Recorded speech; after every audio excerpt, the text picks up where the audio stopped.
Alhamdulillah, pertamanya kita mengucapkan syukur kepada Allah Subhanahu wa taala kerana pada hari ini kita masih lagi dipertemukan dengan bulan Ramadan, dan alhamdulillah pada hari ini kita berada di penghujung Ramadan, iaitu 28 Ramadan.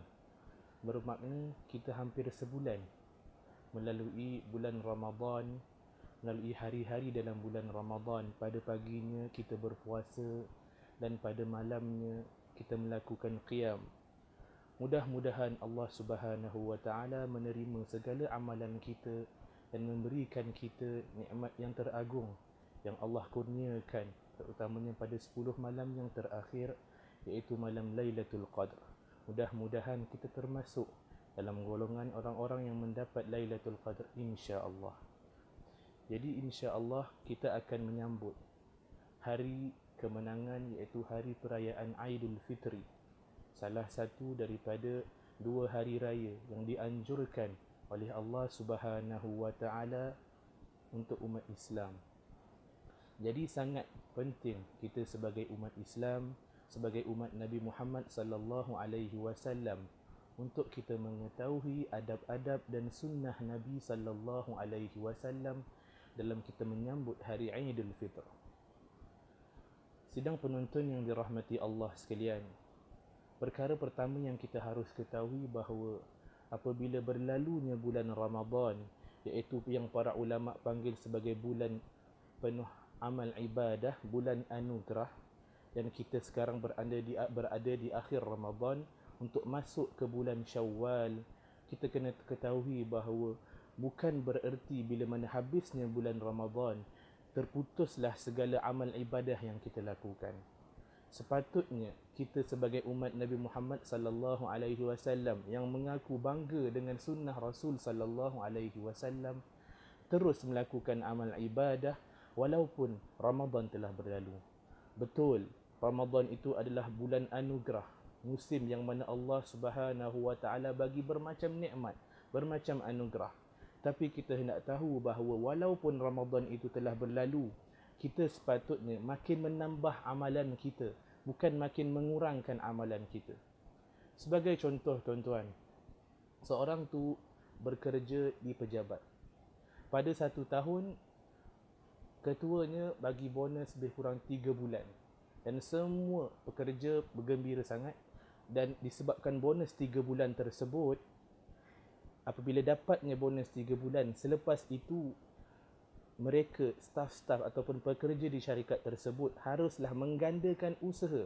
Supaya apa? Supaya bonus yang sama juga ataupun malah lebih lagi mereka dapat pada tahun hadapan. Bukannya mereka menghentikan usaha mereka selepas dapat bonus tersebut. Jadi bonus 3 bulan, iaitu anugerah ataupun hadiah yang mereka terima daripada ketua mereka itu, menjadi pemangkin semangat, menjadi pemangkin usaha untuk mereka bekerja lebih kuat, untuk mereka berkhidmat lebih kuat. Supaya apa? Supaya pada tahun-tahun akan datang mereka akan dapat bonus seperti itu atau malah lebih lagi.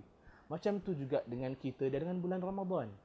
Kita dalam bulan Ramadan dapat macam-macam bonus, dengan puasanya, dengan qiyamul lailnya, dengan sedekahnya, dengan baca Quran, yang mungkin kita tak dapat ganjaran pahala seperti itu di bulan-bulan yang lain. Tapi apabila tamat tempoh bonus itu, iaitu tamatnya bulan Ramadan, bukan berhenti tamatnya amalan kita, tapi sepatutnya adalah kita jadikan Ramadan itu pemangkin untuk kita supaya menggandakan amalan kita lebih banyak. Supaya apa tuan-tuan? Supaya apabila kita dapat menggandakan lebih banyak lagi amalan kita, Allah melihat usaha kita itu dan Allah bagi kita peluang sekali lagi untuk kita berjumpa dengan Ramadan pada tahun akan datang, dan kita dapatlah kembali segala ganjaran yang kita terima pada tahun ini untuk kita dapat pada bulan Ramadan yang akan datang. Itu sepatutnya kita tahu bahawa bila mana kita habisnya Ramadan, kita jadikan Ramadan yang telah lepas itu sebagai pemangkin usaha kita untuk kita gandakan amalan. Sebab apa tuan-tuan? Sebab kita sebelum masuk bulan Ramadan ini, kita ada status, iaitu hamba kepada Allah. Status hamba kepada Allah ini Allah dah cop dah dekat kita sebelum kita diciptakan lagi. Dan apabila kita masuk Ramadan, kita melalui Ramadan 30 hari, 1 bulan dan sebagainya, kita keluar daripada Ramadan juga status yang sama kita peroleh. ibadullah, iaitu hamba kepada Allah. Dan kalaulah kita mengetahui, setiap umat Islam ni ketahui bahawa status ibadullah ataupun hamba Allah ni tidak pernah hilang, sama ada sebelum Ramadan, semasa Ramadan ataupun selepas Ramadan. Kita ini adalah hamba Allah, tuan-tuan, bukannya hamba Ramadan. Jadi apabila kita masuk ke dalam bulan Ramadan sebagai hamba Allah, kita melakukan amal ibadah sebanyak yang mungkin. Kita lalui Ramadan dengan penuh amal dan penuh keimanan. Kita keluar dengan status yang sama, iaitu hamba Allah, iaitu kita masih lagi beramal. Kadar kita beramal kepada Allah itu masih lagi sama. Sebab apa? Sebab status yang kita ada itu masih lagi sama. Mudah-mudahan dengan masuknya Syawal ini tidak mengurangkan sedikit pun hasil usaha kita dan amalan kita untuk beribadah kepada Allah Subhanahu wa taala.